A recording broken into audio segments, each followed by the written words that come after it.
Hello,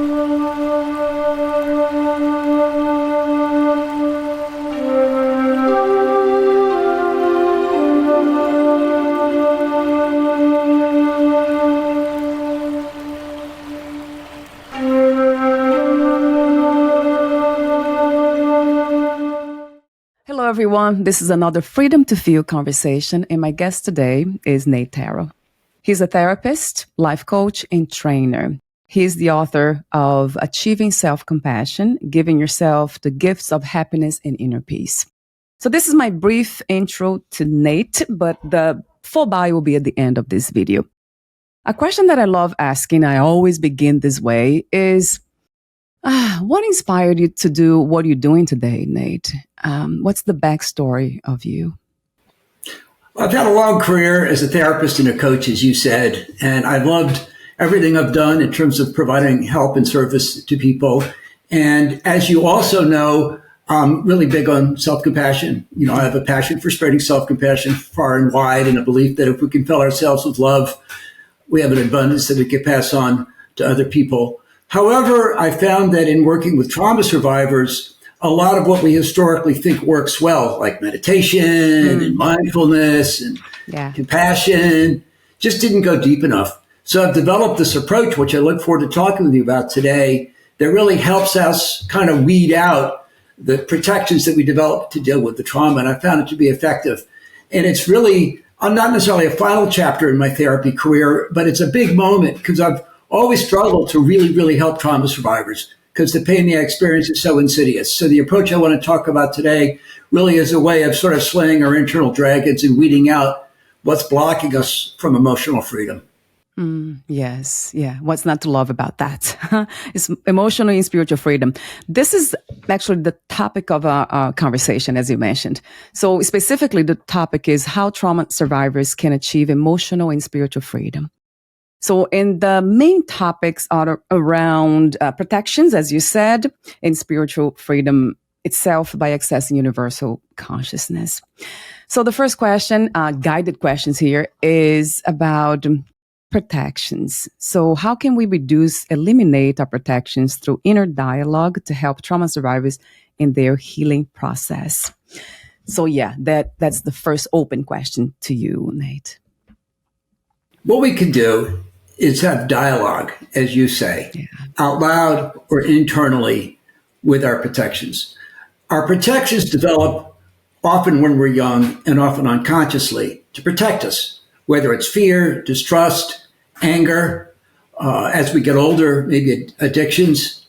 So these are really rascally, deep-rooted parts of us. And they're trying to help us survive. They're trying to help us be safe for sure. So again, a lot of traditional therapy approaches don't go deep enough. It's kind of like the protections are like a tumor within us. That's a little bit dramatic, but we have to zero in, like laser surgery. So in a nutshell, what we can do is have a dialogue, and we can say to our protections, thank you very much for trying to help me out when I was 5 years old. I really appreciate your efforts. And for instance, if we're neglected or abused or we don't get unconditional love, maybe we develop mistrust, a sense we have to do everything on our own. So we could say to our mistrust, I appreciate how much you were trying to rescue me. And maybe I needed you when I was 5, but now I'm 30 and my pervasive distrust is impairing my life. It's hard to connect with people. It's hard to have intimate relationships. I'm tired of feeling like I have to shoulder all the burdens of my life. And so I would really appreciate it if you'd like, give me a little bit of a break, take a vacation, go on a cruise, take a long nap. You know, we have to kind of befriend our protections because, again, they're looking to protect us. They're looking to make sure we're okay and we're safe. Yeah. So we have to be determined. Most of the time, the protections don't disappear off into the night.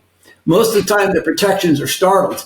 So I like to experiment with different ways to kind of placate, negotiate. You know, my biggest one is shame. You know, fear that I'm going to turn to my dad. He had a really bad temper. So all my life, I've had this residual shame. I'm pretty zen most of the time, but every once in a while, if I ever act like my dad used to act in terms of his worst behaviors, my shame creeps up. And I'm sort of like, give me a break, Shane. You know, I really don't need you anymore. I really don't need you anymore. And I work with my clients a lot around this. I teach them how to talk to their protections. Sometimes I talk to their protections directly, and it's very helpful for them to have somebody they hopefully trust doing this. And people come up with incredible things and very creative things to say, sometimes leaving us both in tears. I mean, I've had some profound moments with clients where they talk to their inner child or they talk to their protections. And just the act of talking to our protections in itself helps us realize they're not who we are. We're not our fear. We're not our anger. It sort of creates a little bit of a separation. And the more we can use our inner voice to talk out loud to them, it gives us a sense of, again, empowerment, which is huge, because somewhat often people carry around this hatred of their anger, the hatred of their guilt. If we kind of befriend it and placate it, it's pretty powerful stuff. As I'm talking, how are you experiencing this, or what is your sense of these protections? Yes, I do see them coming and going, and sometimes I do respond to them in a way of expressing them even, but I'm very much aware, yes, of the protections of my traumas. Yes, yeah, they're here. And I wonder if they go away. That's one question for you. If they completely go away, Nate, or we just learn to deal with them and talk to them, as you say. And another question is there such a thing as healthy protection? All of these protections in certain situations can be very helpful. Say we grew up in a family where the only way we could protect ourselves was through anger or losing our temper, right? Yeah. So that may or may not work when we're 5. A little bit of that's useful to have around, right? Or distrust, recognizing when somebody doesn't have our best interest in mind.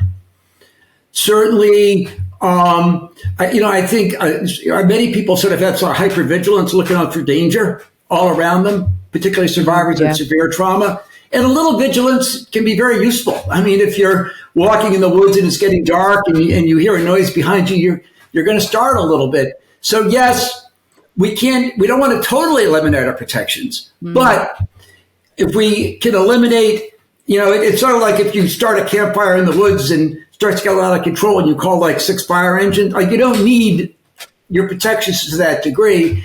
And once we've actually eliminated the overreach of the protections, we're a lot better able to deal with challenging situations because we use our best self. Again, we can say to our protections, give me a chance to prove to you I'm okay. And once the protections see they aren't as necessary, they tend to fade out a little bit. So yeah, it's impossible. Well, it depends on the protection. I would say a little bit of hypervigilance is good. But if we're drinking or using drugs to drown out the pain, probably none of that's good. Disassociation comes after some of the worst trauma. There's no upside to disassociation. And I don't think there's much of an upside to my shame, but in some ways I'm glad it's there, because if I ever lose my temper a little bit or get agitated, boom, it reminds me, and I hear whistles and bells going off in my head. So yeah, a little bit, it's like salt. A little bit's okay, but it's a matter of degree, I guess. Does that make sense? It does. Yeah, it very much does. Absolutely.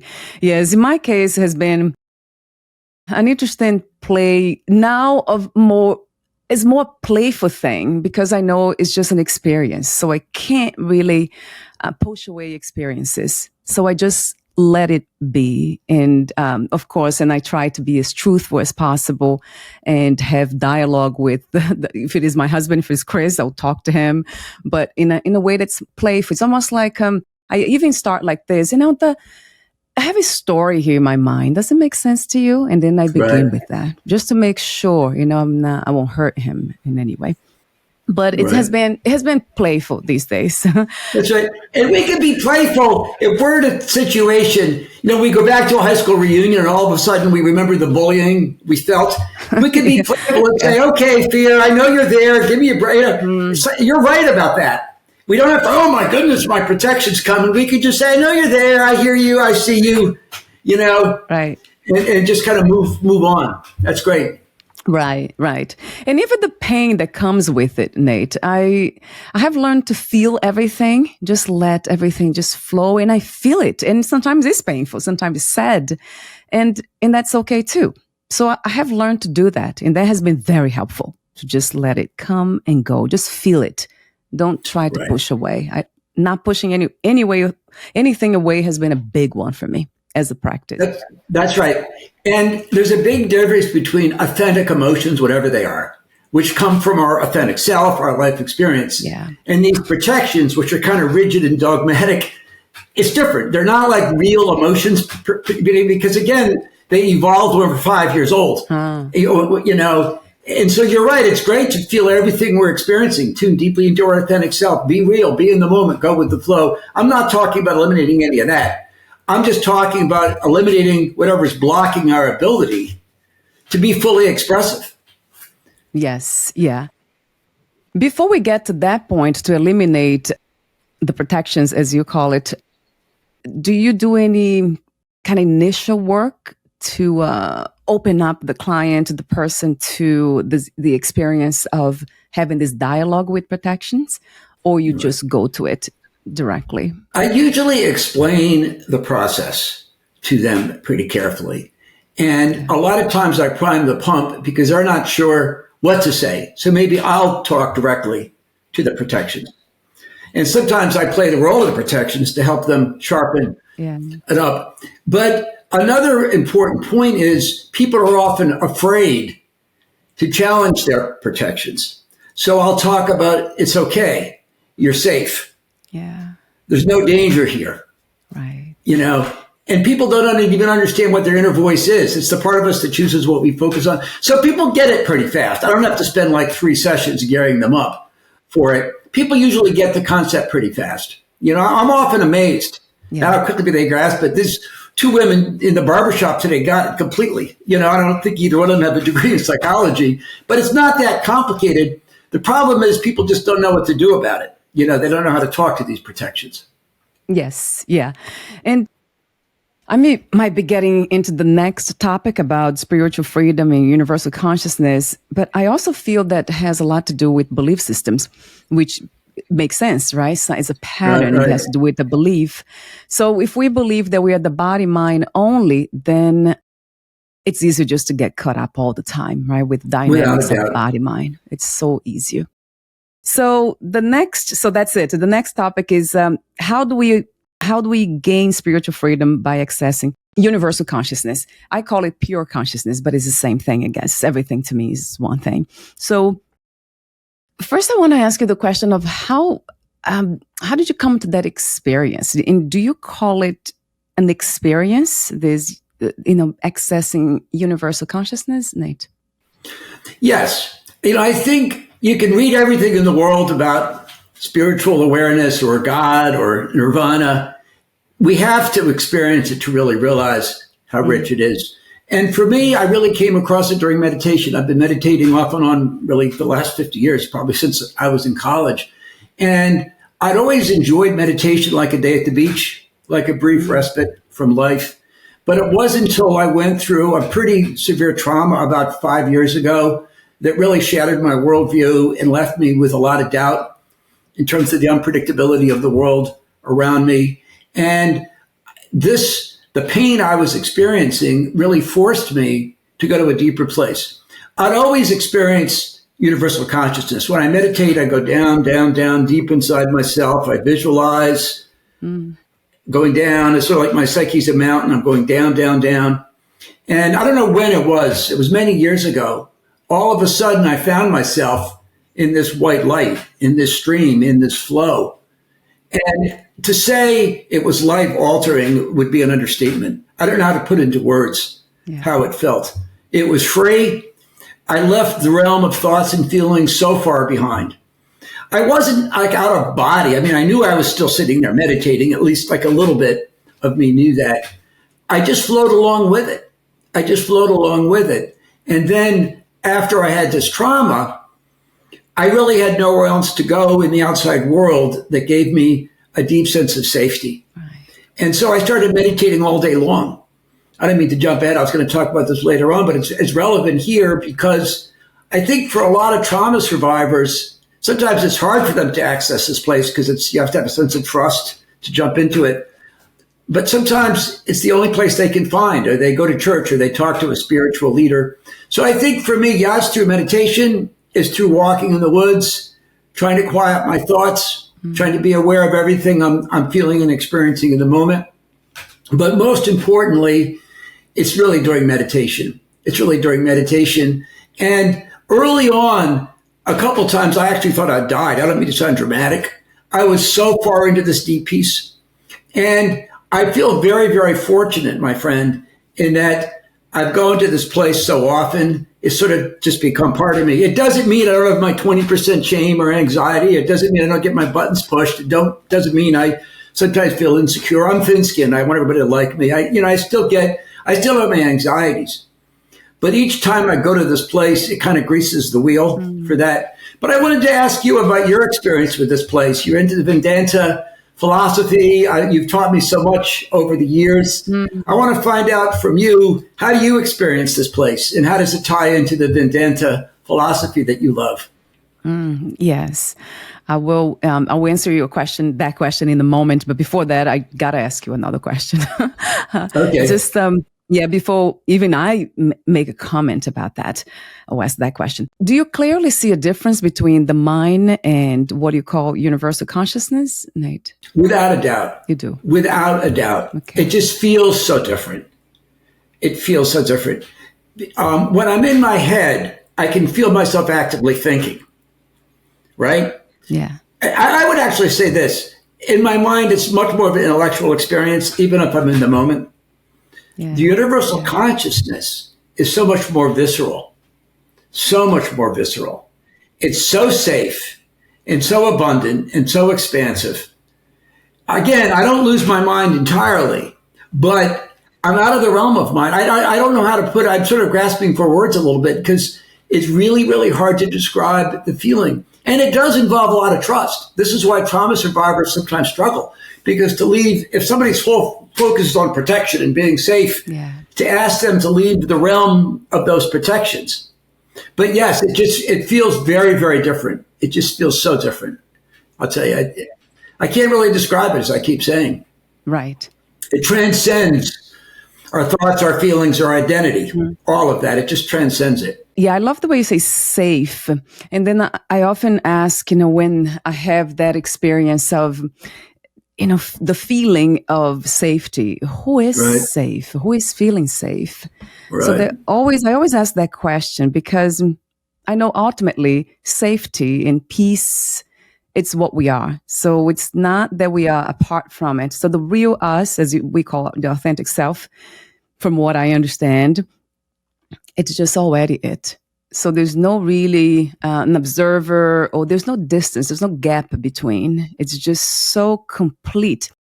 It is, for me now, it's knowing that this is already a complete experience. This is already perfection. This is already the infinite experience, the finite. Right. So this is already it. There's nothing missing. There's nothing wrong with it.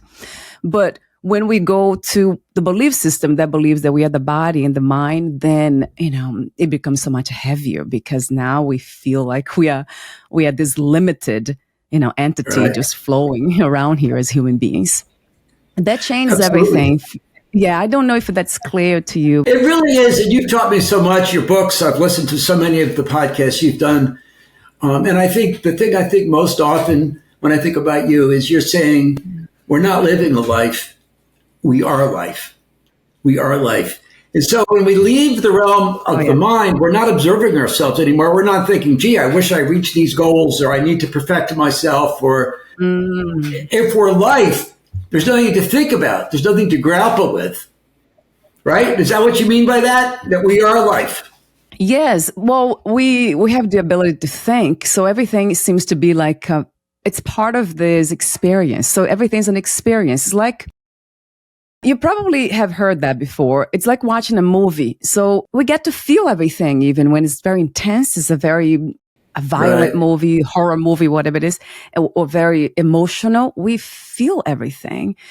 But then we realize that it's not really real. It's just a feeling. It's just happening, but it's not the whole truth. Let's say it's not that it is an illusion. I remember before when I started studying not just Vedanta, but also non-duality and Zen Buddhism, Tibetan Buddhism, I remember that they use the word illusion a lot.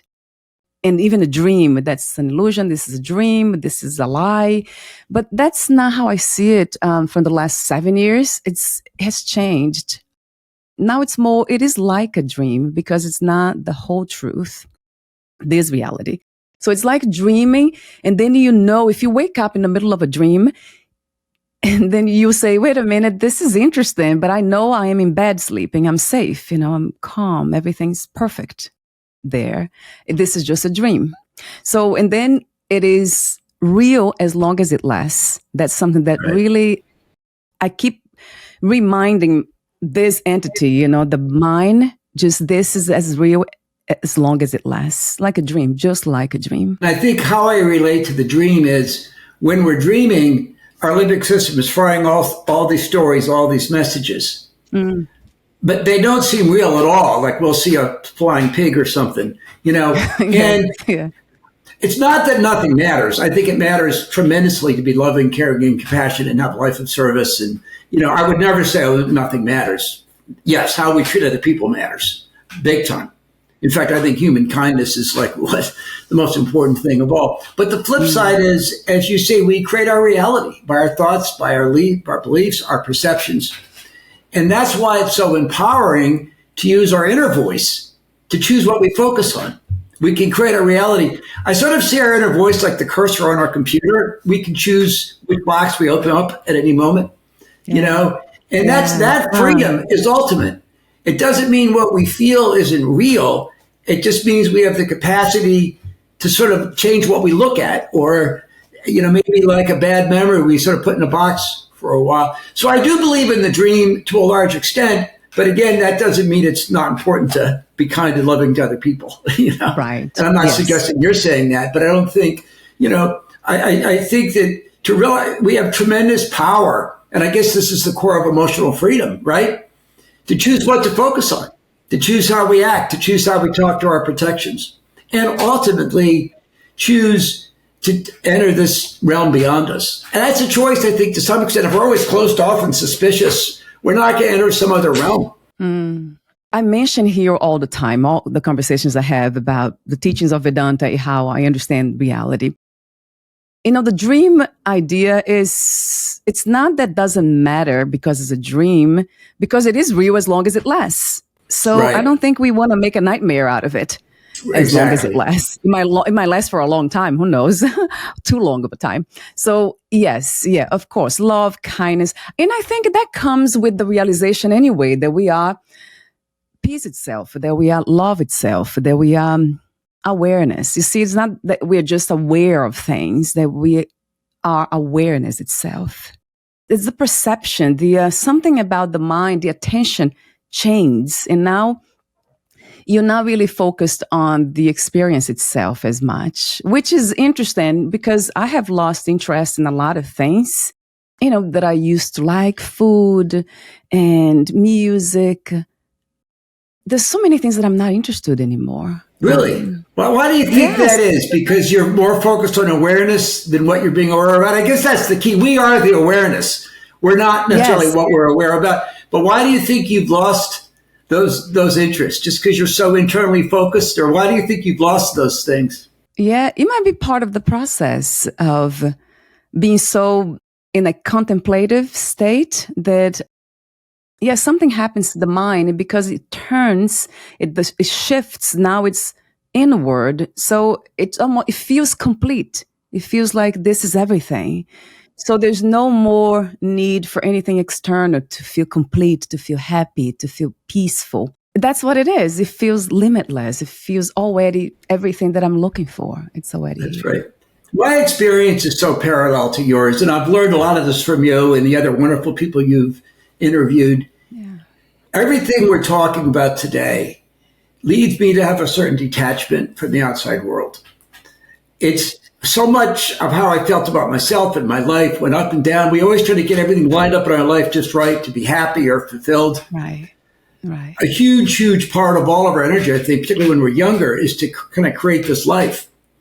As I've gotten more into universal consciousness, as I've slayed my own internal dragons, my protections, I do feel removed a little bit from reality. And I love the outside world. I love people. I love talking to you now. It's not that I don't function in the outside world. It just doesn't determine my peace. And in a lot of ways, I've been thinking a lot about this. In so many ways, this internal realm, this universal consciousness or intelligence, as some people say, seems more real because I can count on it. It's always there. You know, the Buddhists talk about impermanence. Everything's impermanent in our lives pretty much, right? Right. This realm, I can count on it. And again, I love people. People let you down. I love the outside world. The outside world's up and down. And I love people. I don't have any judgment. I mean, I'm a very non-judgmental person. It was a huge, huge change for me because my whole life was other people, helping other people and having deep conversations. And I still love doing that.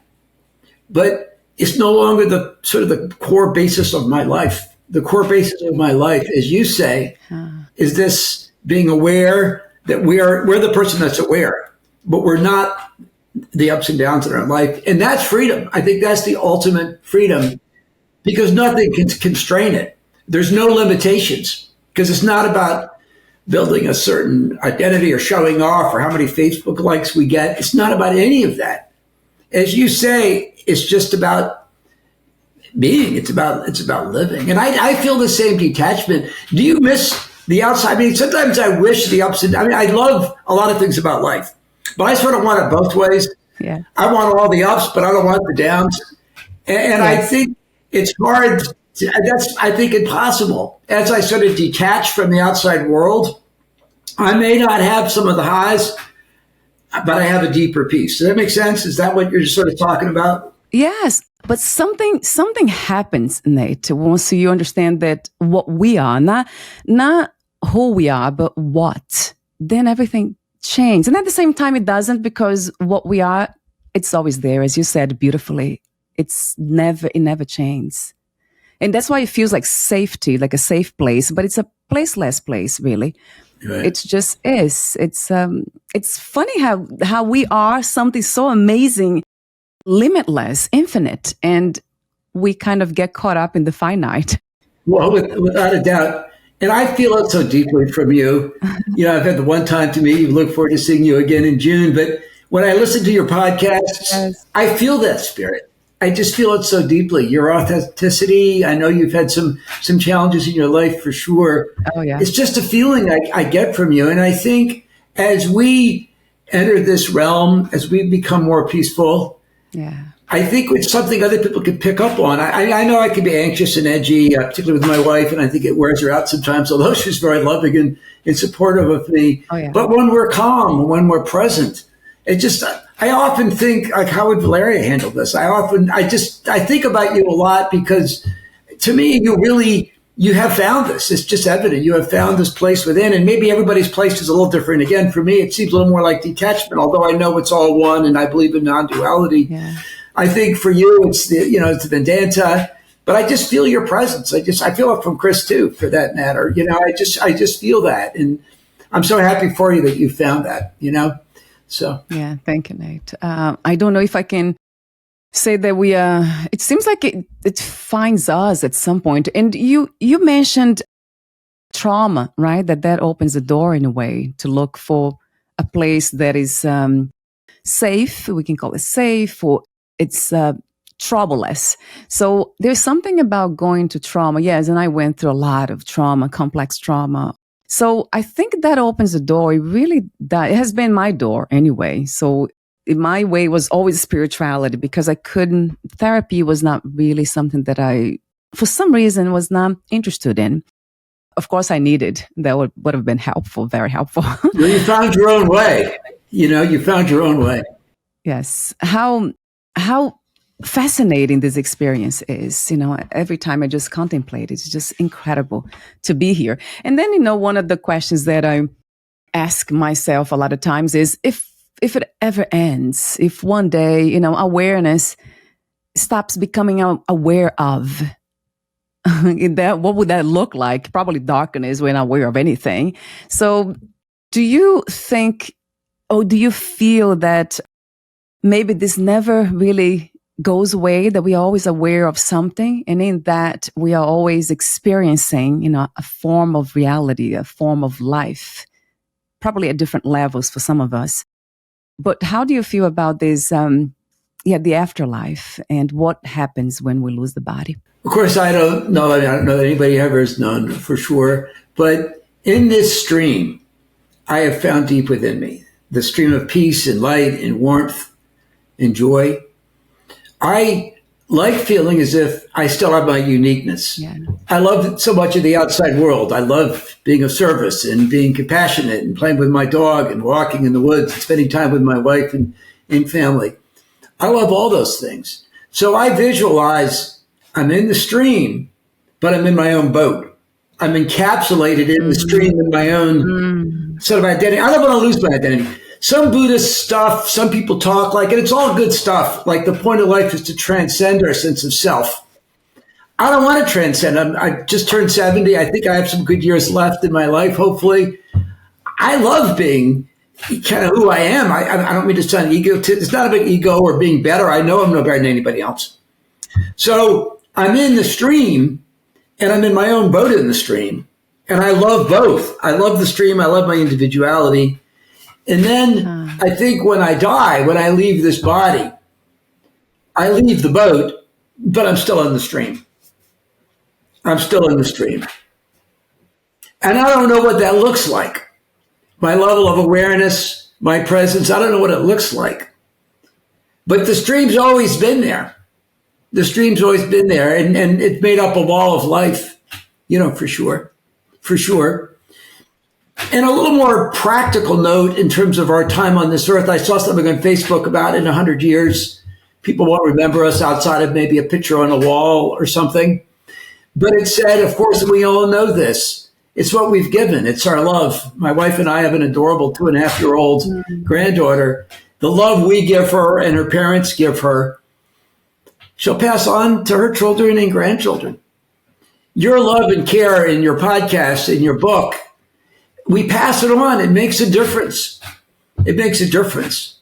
And so, yeah, I do believe some level of awareness lives on. I don't know what form that takes. Yeah. But that awareness just is. We don't have to perfect ourselves or, have a mansion or be the most popular podcast person in the world, although I think you're the best. But nevertheless, we don't have to achieve anything in the outside world. We're just raw. We're just awareness. What do you think about that? Do you think what part of you, is there any part of us that lives on after we die? I don't know. Like, who knows? It's hard to know. Yeah.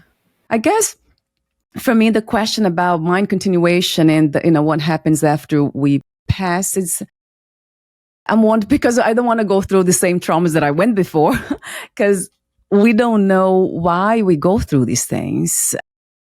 Born in a family where you, as a child, and you abused as a child. So that, if I can avoid that in my next reincarnation, if there is one, then that would be helpful, because that caused a lot of trouble in a sense of not being of help for this body, mind, and no one around me. So I think that's what I think about sometimes, but not all the time, of course. I'm always very much here now. But I love when I have conversations with people and I read and all that. I kind of ask those deeper questions just to make sure that this body mind is in the right direction, in a sense of practicing, focusing on the important things always, and not losing track of it. Right. And even though there's a scientific part of me that still has some skepticism about these different realms, I'm pretty open to it. Ingra Hankala is one of my favorite people you've ever had a podcast with, and her whole Guided by the Light, Beings of Light. Yeah. And I did a session with her, as you know, and I asked her if she could contact my mom, who'd been dead about 15 years. And my mom had a lot of depression in my life. She was an awesome mother. And sure enough, she said, your mom's fine. And she said she misses digging in the dirt. And anybody that knew my mom would know that was my mom's favorite thing. And there's no way Ingrid could have known that. And I was just a name. And when I tell that story, everybody says, oh, she must have looked up on the internet. She didn't know who I was. And I wish I could believe it even more fully. But it seems real. It's just that scientific, a part of us. But she said, I said, well, does she have a message for me? And she said, well, think of me every time you dig in the dirt. And I do. That's probably why I love gardening. That's probably why I love the woods. I really, honestly, this is the most directive I'm ever going to say about this topic. I think I just sort of came to this realization as we're talking. I know there's something out there. I just don't know what it is. I've read a lot about near-death experiences. I've read a lot about mediums. I've watched a lot of shows. I've certainly had clients that have had near-death experiences. And I think there's so much going on out there. And what I've come to is, you can think, well, why don't we know more about it?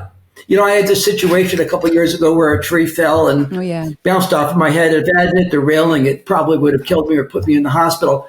And I said that to somebody, that experience, why does this happen? And she said, well, you were saved by the guardian angels. And then I said, well, if there's these angels floating around, why don't they come back? Why doesn't somebody write us a note or show up, in our armchair or something? And she said something that was really profound for me. She said, maybe we're not supposed to know, because that would take away the richness of life. If we all knew beyond the shadow of a doubt that there was reincarnation or that we were going to turn into an angel or a spirit floating around, it would really change the richness of life, I think. So I guess I love both. I love the mystery and I love not knowing. I also like thinking, okay, maybe there's something out there. Maybe there's something out there. And I don't believe in heaven. I don't think we have to do anything to earn that. I don't believe in any of that stuff. But it's a nice thought that maybe we'll all live in some other realm. But it doesn't mean I don't want to live my life fully on this earth either. Because if there isn't anything else out there, I want to live every moment. And it gets so much easier as I get older. So every morning I wake up, and it sounds simplistic to say I'm alive, but there's a lot to be said for that. It beats the alternatives. As far as this human life, I just feel incredible gratitude. And it doesn't mean I don't go through hard times. And I know there's suffering in the world. And you mentioned the Middle East. And I think all the time about the hostages or the refugees. I think all the time about that. And, I wish I could do more. I just sent another payment yesterday off to the International Rescue Committee. It doesn't mean we don't try to do what we can do in this world. Yeah. I just don't know what to do about that. But I do think being a loving, kind person is not going to solve the Middle East crisis, but it goes a long way, for sure. So, I think there's something else out there. I'm just not sure what it is. I don't lose sleep about it, but it's kind of fun to think about, for sure. Yes. I was very much in the state of mind of being that was not helpful, that was not healthy, because I was used to it. So it was really difficult to put an end to something that I was familiar with. So I guess that opens up that possibility too of more peace, of more love and kindness, as you say. Because then we become more open to life itself too, that this is just an experience, and that's why not to enjoy every moment until the end, and however it happens. Without a doubt. Right? I think that's what kind of gets me to ask these questions and kind of contemplate death, the idea of ending, just keep ending things and becoming more almost open, not just the possibilities, but something fresh. There's something about the freshness of life and of this moment that never happened before. That's just wonderful to be aware of. And I love that. I love that philosophy. And I've learned so much from you. And you mentioned that in so many of your podcasts. And that's the ultimate freedom. As we leave our protections aside, we move on from them, as we tune deeply into our authentic selves that know what we want and need, as we spread love and compassion throughout the world towards ourselves and towards everybody else, everything does seem new. We're not constricted. For so many people, it may be a briar patch, but it's their briar patch. So the protections kind of put us in this igloo or something, Right. So I guess ultimately that's freedom. To experience and be joyful about everything, to not be held back or constricted, to take risks, to jump into the unknown realm or try a new thing or open up. I know you and Chris want to open up a healing center, try a new endeavor, be our fullest, best self, operate at our highest vibration. And we can't do that if we're constrained. And there's going to be some bumps and bruises along the way, but that is the essence, to live our lives fully. to drink everything fully in, whether it's nature or a grandchild or a walk on the Clearwater Beach. Yeah. It's such a rich experience. And I do think it gets easier as we get older. I mean, I know 20-year-olds that have it, but as I get older, it's like, wow, I don't want anything to constrain me. I really don't. Yeah, that's an interesting thing too, Nate. Do you think it becomes actually easier as we get older? Without a doubt. It does, right? Without a doubt. Partly, I think I have some good years left, but I'm 70. Average age is 78 in this country for American men. I think, wow, if I only have 8 or 10, 15 years, I don't want to lose it, waste time worrying about stuff or obsessing about stuff or getting hung up about stuff or worrying about me turning into my father, which I'm not doing. My father had a lot of good qualities, but I left my anger and my temper years ago. People say time goes fast. I feel like time slows down if we're really in the moment, if we're celebrating and drinking deeply of every experience, every day, every relationship. Do you find that after a really good day, you do a podcast, you all walk on the beach, you exercise, you have a nice meal, and then you relax at the end of the day? Don't you feel like, wow, it was like a long day? Yes, I feel that in the moment, actually. I love, it's like this conversation to me, this interaction is just so, there's nothing else. There's nothing else happening. This is it. And if it ended here, that what a wonderful way of ending, an experience. Well, one of the things you said in one of your podcasts, I've thought so much about this, is you've always loved deep conversations, and I do too. That's why I love talking to you so much. Yeah. And you had a hard time finding people to have deep conversations with. So what do? You start doing podcasts. So how many have you done? 1,500 podcasts? You created, rather than be driven by your fears, I can't do that. You've created this medium that's helped so many people. How many people have you touched? How many? You don't even know the people that have listened to one of your podcasts. Maybe it's life-changing. But yeah, I think it does get easier as I get older. I can't put it into words why. I guess a richer level of appreciation. I don't know. Yeah. But every day, I just feel so incredibly lucky to be here. Every day is such an opportunity. Yeah. So do you actually see a difference between emotional freedom and spiritual freedom? Or they are one and the same? Absolutely. We gain emotional freedom within the context of our own minds, our own reactions. But it's inherently limiting. Even the freest people emotionally, they're still within their minds. And there's always a box because it's always contained, right? Yeah. Spiritual freedom is, this, endless, abundant. It's flowing. It's freeing. And I guess that's the differentiation I made between who we are. We're the people trying to gain emotional freedom. We're that awareness. We're having that experience. Yeah. But it's limited. Always. Yes. It's limited. So yeah, I love both. To me, it's the highest vibration to do both. It's not an either or, it's a both and they both support and feed each other. But yeah, I see a pretty important distinction, and it just feels different. When I'm in the realm of my own emotions, my own experience, it's something I can control. It's something unique to me. When I'm flowing, it's not about me, right? It's not about me. I don't really have a sense of self at that moment. Right. So do you see a distinction between those two things? Yes. Yeah. Very much. It's exactly what you said. There's no sense of self when it comes to spiritual freedom. There's no, it's limitless. So it's complete. It's, there's nothing missing. It's exactly that. You probably have heard that, and I say here all the time, you become what you're looking for. So it's just, everything's there already. But emotional freedom, right. It seems to me like when the realm of spiritual freedom has to do with practices, then you got to always, it's limited in that sense too, that you always have to be doing something to maintain that level of freedom. And spiritual freedom to me is freedom itself. With that, you know what? That's a great way of putting it. That's I hadn't thought about it like that. Right. Yeah, emotional freedom is something we have to work at. Something we have to be aware of protections and are aware of our buttons being pushed. And it involves doing something, right? Yes. When we jump into the stream of universal consciousness, there's nothing to do.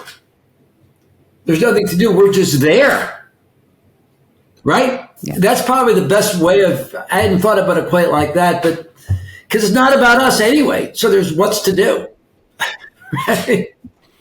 What's to do, but just flow along with it. That's it. Even the way you say it, I know you use the word universal consciousness. So it's universal, it's not personal.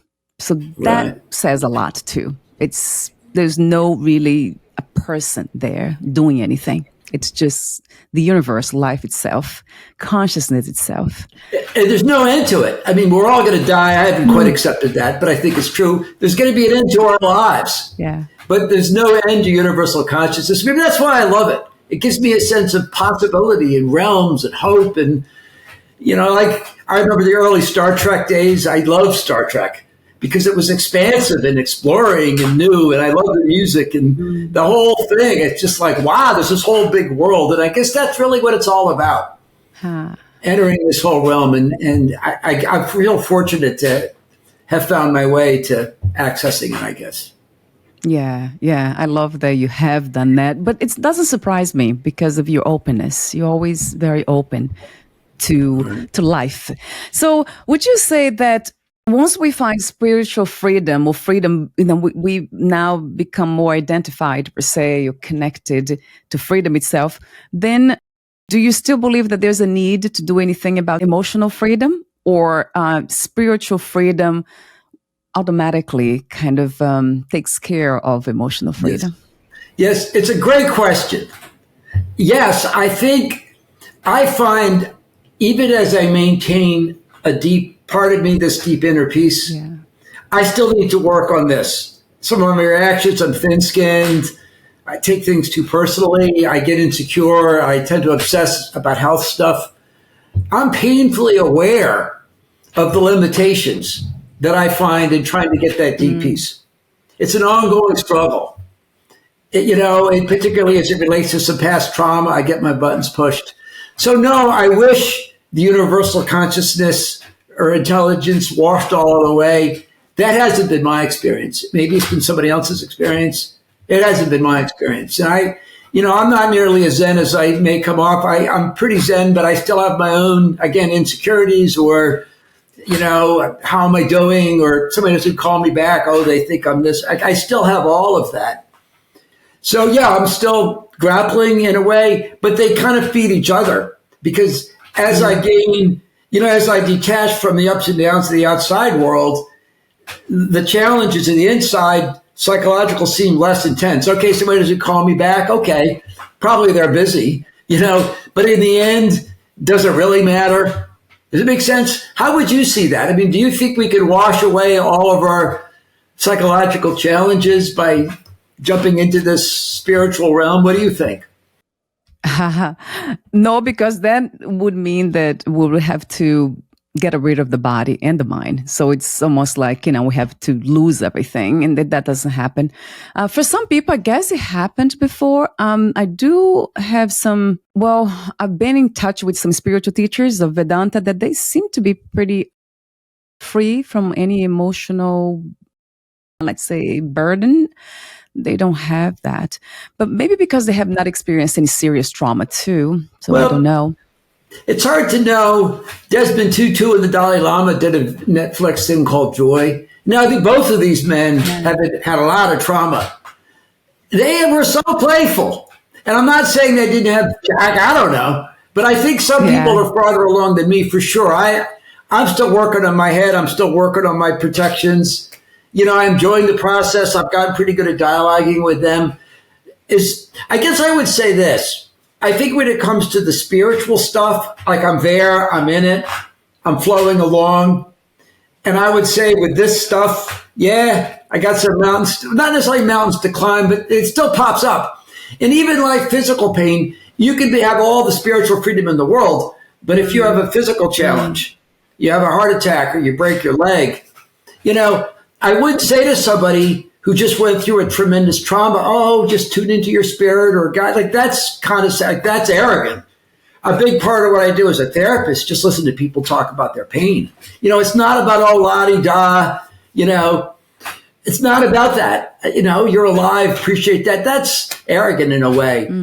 People need to be heard out.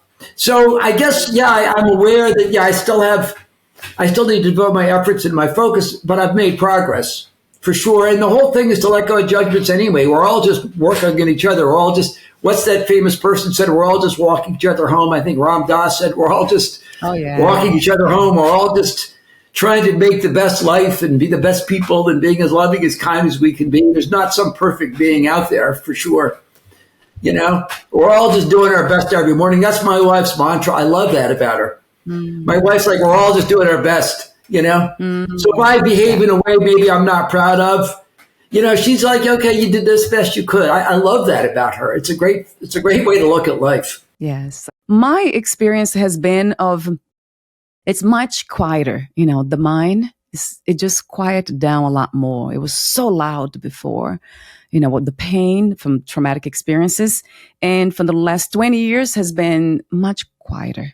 So it's still there. As I said, I still have the feelings, the pain, they come and go. And I see the movement of all that, not without the intensity. It's just the memories are there, but there's no really triggers. So it's just not, the fire, let's say, it's distinguished. The fire is not there anymore. The ashes are there per se. I don't know what you call those things that you have after, there's some embers. Yeah, they're there and I can see them, but it's not really, there's no heat anymore. So I guess that goes for everything too. That really summarizes everything we've talked about. Is that just through the meditation or the walking on the beach or getting away from the trauma? What would be the main portal? Or is it just learning to grapple? What's the main portal that's enabled you to find that inner quiet? That's beautiful. That's knowledge, spiritual knowledge. I would say before I didn't know that I was something that was limitless, infinite, and now I know. So that made a huge difference. Before I thought it was just this limited human being that came here to suffer. And now it's like, wait a minute. Wow, that's a pretty grim view. I thought that too, though.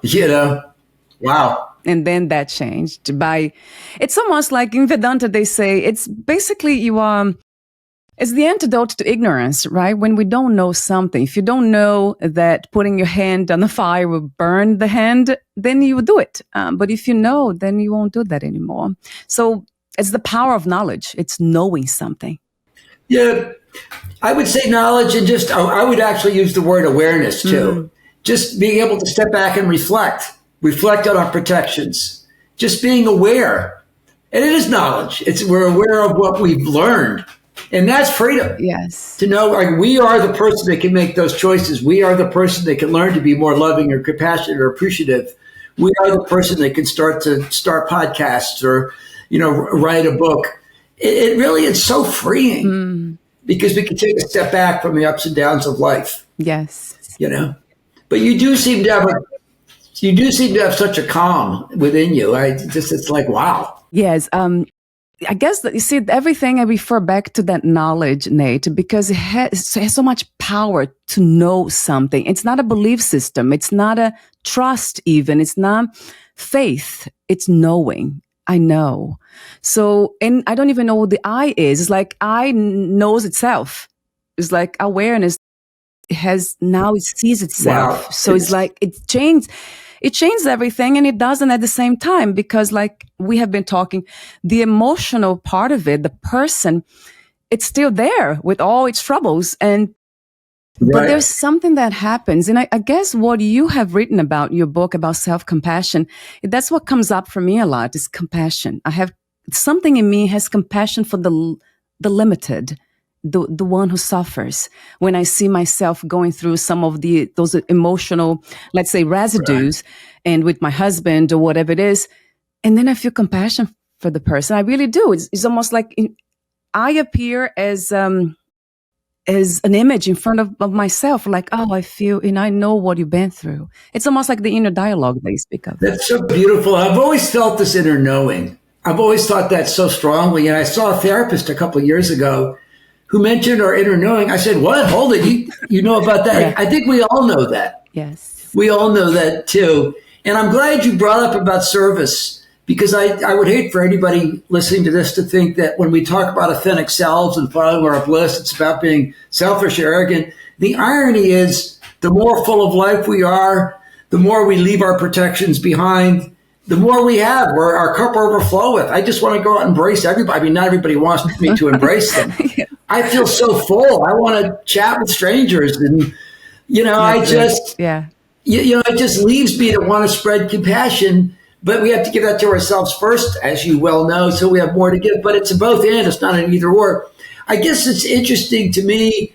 I've never really had to choose between loving myself and loving others. It's just all the same thing. Mm-hmm. But if I'm looking to go to the woods for the day and my son wants to talk, of course I'm going to talk with my son. Or if my wife's having a bad day, it's not about, I'm going to do what I want, talk with everybody. But there's plenty of time to do both, for sure. Right. That's it. Oh, my God. Yeah, that's it, Nate. So that's, what comes up for me a lot. What else are we here to do but just, go deeper into this knowledge of what we are? That really has been the pull for me, the desire, the direction. For some reason, I don't know why. I think that's it. I mean, what else is there than greater awareness and knowledge? Yeah. And to be loving and compassionate? Isn't that the whole thing? Like, yeah. I don't think that's just wow. And it's such an adventure because we can always gain more. It's not like trying to climb a mountain and worrying about getting to the top or not. Right. But that's why I think you and I connect so deeply. I've always loved deep conversations. You know how many times I've been told you're too deep, you're too sensitive? Bye, me too. But I found my people. My wife always said, find your people. And you're one of my people. And you and I can have these deep conversations, and I love it. It's everything to me in terms of, wow, it just makes life come alive. For sure. Yeah, that's exactly how I feel. Yes. Yeah. Thank you so much for your presence in my life, in this life, and in our reality. It's just it's so fresh, I have to say. It really is. And you mentioned earlier being playful. Yeah. Being playful and fresh. I look at my granddaughter, just runs around loving everything. You give her a toothbrush, she's like, thanks, Papa. Yes. If we could all be loving and playful and free, all the while accepting all the parts of ourselves. I think that's it. Like, what else is there? There's so much to enjoy, for sure. Right. So a question for you, it's that just came to me. How do you integrate this as a therapist? Do you, because that's pretty much the scientist of the mind, as science and spirituality. Do you always integrate them, or sometimes you go by, what the client needs and what they are able to understand and how deep they can go? How do you manage that?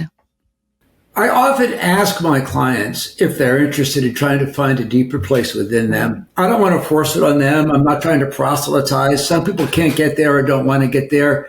Many times trauma survivors are threatened by that. Mm-hmm. You say, somebody's had a lifetime of trauma. Oh, close your eyes. That's really scary for them. So I have to say to them, you're safe. But if they're interested in going there, and they may say, why would I want to go there? Well, maybe it'll help you find inner peace. Maybe it'll help you feel better about yourself.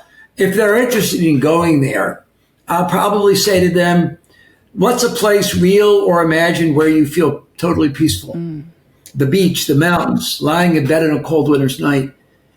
And then I lead them on a guided visualization to that place. And again, I start off by saying, you're safe. I've got this. There's no wild animals prowling around, especially for trauma survivors. I go in this guided visualization, and I know them well enough to say you can let go of your fears. Your abusive mom or dad isn't here anymore. It's just a fragment of your mind. You can let that go. I tailor it to them. And maybe we'll do some deep breathing, but maybe we'll have moments of silence. But it's ultimately the place I want to help my clients get to. Mm-hmm. It's not that I don't do problem solving or listening or any of that stuff. I just find once people develop a more profound sense of inner peace and feel themselves to self-compassion, many times the outside circumstances don't change. Maybe somebody's son is a heroin addict or their husband's abusive or they have muscular dystrophy or who knows. Yes, I want to help them solve their problems. But sometimes if they can get to a place of more peace, and I'm not minimizing the pain of trauma, but it can be pretty life changing. And I just see them relax and I see them get out of their heads and their judgments. So I will take them wherever they want to go, but I always ask their permission ahead of time. And I've been seeing people for years. I have people I love dearly who have no interest in any of this universal stuff. That's fine. That's what works for them. I'm not trying to force it on them. If they're open to going there, those are many of the most successful experiences I'm able to provide because they're able to get in touch with that place. And I've seen people that are very intellectual or very left-brained as they tune into their peace. They just relax. Sometimes they start to cry. Sometimes I'll say to them, can you speak to your inner child and allow them to come out? I had a client I saw years ago who had a lot of medical challenges. He came from a dysfunctional family. And I said, did you ever feel carefree? And she said, yeah, when I was 5 years old. And I had her speak to that inner child. She said, it's okay. You're safe. You can come out. I had never seen her cry. Wonderful young woman, but had a lot of protections. It's the most profound moment I've ever had in therapy in 48 years as a therapist. Wow. She was eloquent. It's okay, little girl. You can be carefree again. We were both crying. We were both crying in the end. Wow. And she wrote me an email the next day and said, I'm fine. Not every client works out like that, but I called her up yesterday because I hadn't spoken to her a couple of years and reflected on that experience. I'm not doing it. I don't mean to sound like, oh, look at me. They're the ones doing it. I've just found this strategy. It doesn't mean all her problems have been solved. But if people are willing to go to this deeper place to free up their inner child, I'm not the first person to talk about freeing our inner child. I mean, I got a bookshelf of books about it. So I don't impose it on clients. I guess I don't mean to go on to answer your great question. I just invite them if they want to do it. Does that make sense? Yes, I love that. Yeah. I'm not trying to proselytize or anything like that. I'm just inviting them to join a place within themselves to bring them maybe the peace they crave. That's all. I love that. So you're guiding them to themselves to return to the peace that's always there, that's accessible. It's a guide. Exactly. It's just beautiful. It's there waiting for them. They just have blocked it. Right. When I meditate, I feel like my inner peace is glad to see me. It's cheering me on. Great to see you again. We miss you. It's always there. Right. It's always there. Right, Nate. Do you ever use the word God? I'm certainly comfortable with the word God. I don't believe there's somebody up in the sky controlling who gets hit by a tree and who doesn't. That's just not how I envision the world. Right.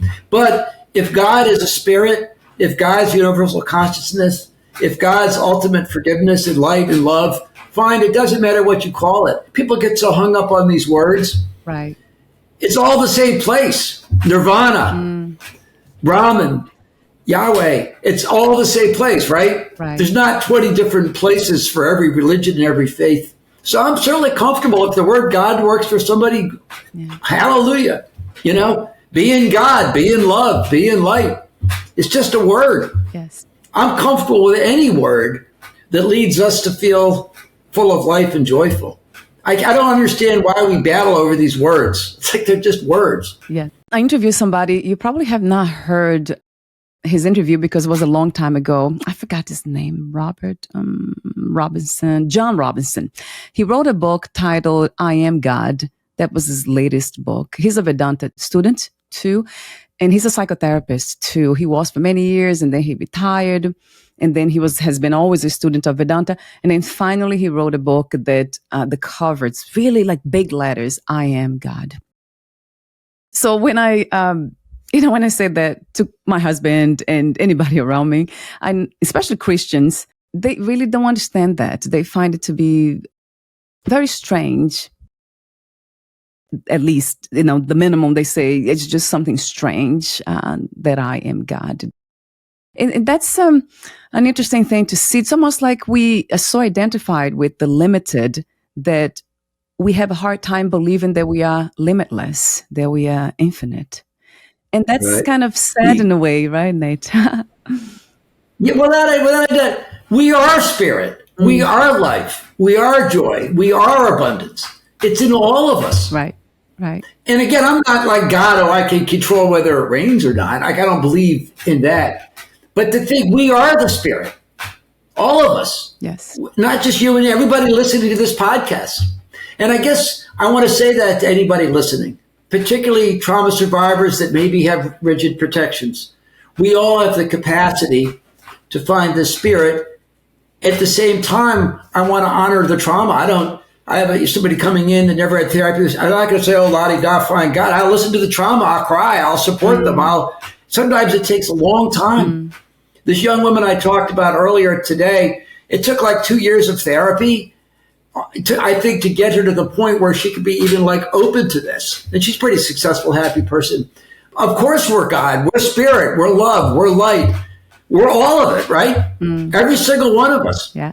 Not only people, anybody that loves a dog. A dog is love, right?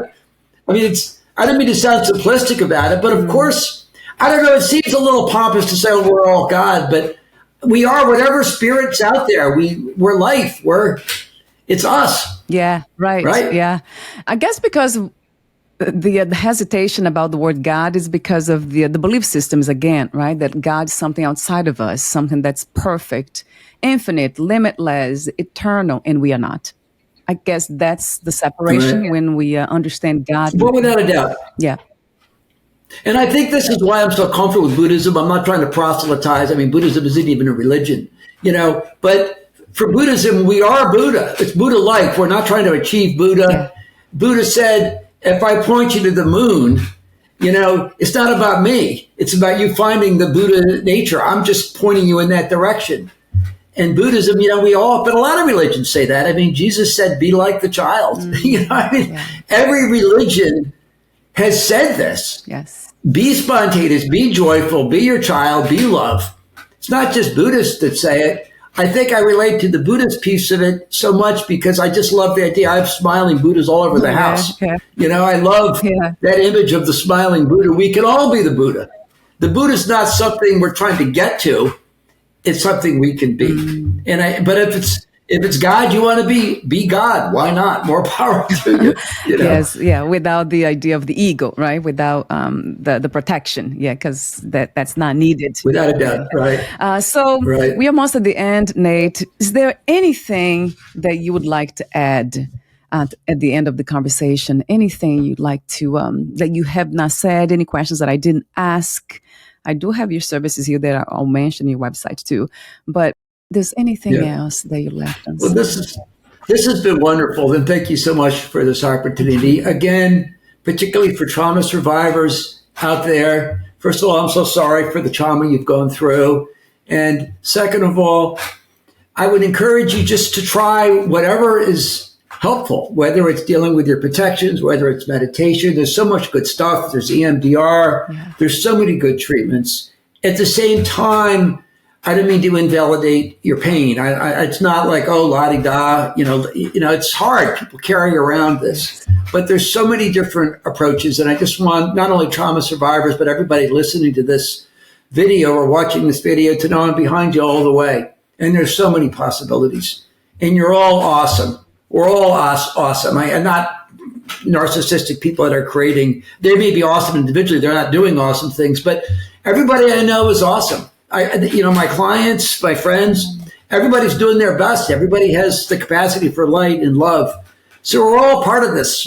We're all part of this. And I just want everybody listening to know, I'm behind you all the way, big time. Yeah. And I hope you can find the emotional and spiritual freedom you crave. And I'm so glad you've been able to find it, and you've inspired me in so many ways. Oh my God. Thank you, Nate. I really appreciate your presence in our reality, your openness to life, to yourself, exploring your own inner world and finding that place, which is already everything that you're looking for. Is there any final thing you want to say in terms of summing up?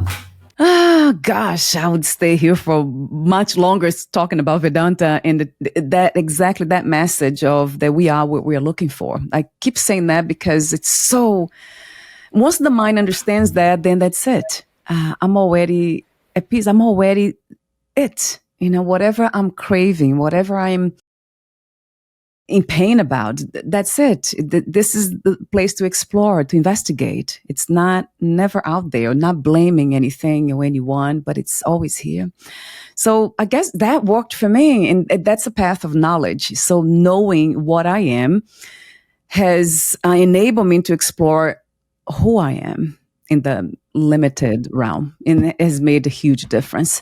So, and I know I never had therapy, although I said I could have used that for sure many years ago, but I just was so interested in the ultimate answer, if there was one, the big picture of this. That was always my guiding light, my guiding principle. What's the big picture of this reality? And I guess I have now, it seems like that's what it is. It's knowing that you are what you're looking for. That has always, that changed everything. That we are God, although the word God has been loaded with so many, because of religious and the misunderstandings and misconceptions of that. But that's what it is. We are God experiencing everything at the same time, which is really incredible. The mind cannot comprehend. It is just amazing. That's such a beautiful thing to end up on. And thank you so much for all you do and just for being who you are. Thank you, Nate. So I want to mention your services. You offer coaching sessions, and anyone can receive a first 15-minute coaching consultation for free. That's on your website. And I'll have the book link to Achieving Self-Compassion. That's interesting to reflect on that too. Again, self-compassion, right? That's something that comes up for me a lot, when I looking from the lens of universal consciousness as you speak, I have this compassion for the limited me, and that has changed everything too as a practice. Right. So your website is achievingselfcompassion.com. That will be on the podcast notes as well. Thank you so much for your presence again, Nate, and we'll talk soon. Bye for now. Thank you.